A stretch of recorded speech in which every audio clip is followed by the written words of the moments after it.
Hello friends, welcome back to this channel.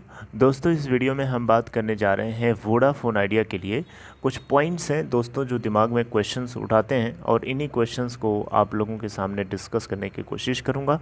लेकिन दोस्तों, आगे बढ़ें उससे पहले आपसे रिक्वेस्ट करना चाहूँगा कि अगर आप चैनल को फर्स्ट टाइम देख रहे हैं, सब्सक्राइब करके बेल आइकन को हिट कर लीजिएगा। उससे आपको वीडियोज़ की नोटिफिकेशन मिलती रहेगी और आप सबसे पहले देख पाएंगे। दूसरी चीज़ कि अगर आप डीमेट अकाउंट या ट्रेडिंग अकाउंट ओपन कराना चाहते हैं, डिस्क्रिप्शन बॉक्स में एक लिंक दिया गया है। दोस्तों, वोडाफोन आइडिया आज भी 10.40 के ऊपर ओपन होने के बाद 10.50 का हाई और 10.25 का लो बनाता है और 10.40 के ऊपर अभी ये ट्रेड हो रहा है। 12:30 का status, 70.45 million total volume generate हुआ है, यानी 7,05,23,013। मार्केट कैप 29,884 करोड़ रुपए। 52 वीक लो 4.55, हाई है 13.80 का। ये कुछ पैरामीटर्स है जो वेरिएबल होते हैं, जो डिस्कस करना होता है। चलिए खैर, अपने टॉपिक की मेन पॉइंट की तरफ आते हैं। दोस्तों देखिए, एक पॉइंट है जो आप लोगों के साथ मैं यहाँ पे जो है आप लोगों के दिमाग में बात डालना चाहूँगा। हालांकि आपको ये बात जो है पहले से पता भी होगी हल्की हल्की। दोस्तों, आपको पता है ना, रिलायंस जियो नई बॉल डालने जा रहा है। नई बॉल का मेरा मतलब ये है कि एक नया गेम शुरू करने वाला है। आपको पता है रिलायंस जियो दिवाली के आसपास जियो फ़ोन नेक्स्ट करके एक उसकी डिवाइस है, फ़ोन है जो लॉन्च करने जा रहा है। और क्या वोडाफोन आइडिया ने इस बॉल से खेलने के लिए या इसकी बैटिंग करने के लिए कहा जाए, क्या तैयारी करी है? क्या वोडाफोन आइडिया का मैनेजमेंट इस गेम को खेलने के लिए या इस बॉल को टैकल करने के लिए कुछ सोचा है? क्योंकि देखिए, बहुत ही क्रूशियल क्वेश्चन है, बहुत ही क्रूशियल क्वेश्चन है। ऐसा इसलिए मैं बोल रहा हूँ क्योंकि वोडाफोन आइडिया का जो सब्सक्राइबर बेस है वो अब 4G की तरफ ट्रांसफॉर्म हो रहा है। दैट इज़ ओके, मैं समझता हूँ इस चीज़ को, ये अच्छी बात है। लेकिन फिर भी आज भी कहीं ना कहीं 2G कस्टमर्स अगर हैं तो वोडाफोन आइडिया और भारती एयरटेल के ही हैं।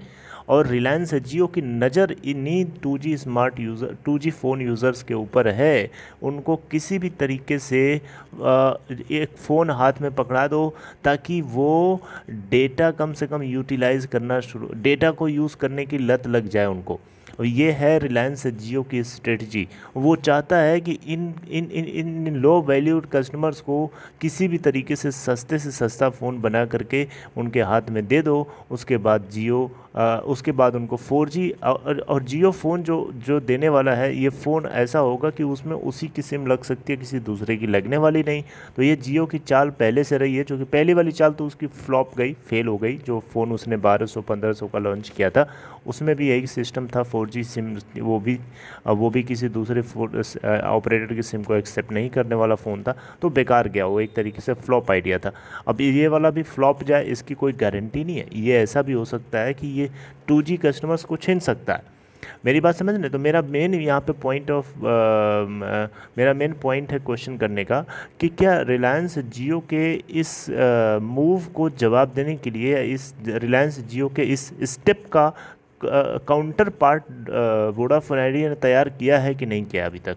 क्योंकि अगर नहीं करेंगे तो रिलायंस जियो सब्सक्राइबर, इनका 2G सब्सक्राइबर तो ऑलरेडी कम हो ही रहा है, क्योंकि एक तो 4G में ट्रांसफॉर्म हो रहे हैं, लेकिन जो अभी नहीं हुए हैं उनको तो ये छीन सकता है ना। तो एक तरीके से सब्सक्राइबर बेस का इरोजन और हो सकता है, मैसिव हो सकता है, जो कि बिल्कुल भी इस पॉइंट ऑफ टाइम पे सही नहीं है।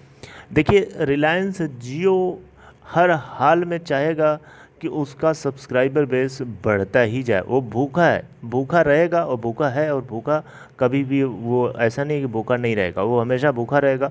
और यहाँ पे हर हाल में भारती एयरटेल और रिलायंस वोडाफोन आइडिया को मिल करके कुछ ऐसा करना चाहिए जो रिलायंस जियो इस तरीके के स्टेप से फ़ायदा ना उठा पाए। रिलायंस जियो फ़ोन पहले भी लॉन्च कर सकता था, लेकिन चिप शॉर्टेज होने की वजह से वो नहीं लॉन्च कर सका, और दिवाली के अराउंड ज़रूर लॉन्च करेगा, ये उसने बहुत पहले से बोल रखा है।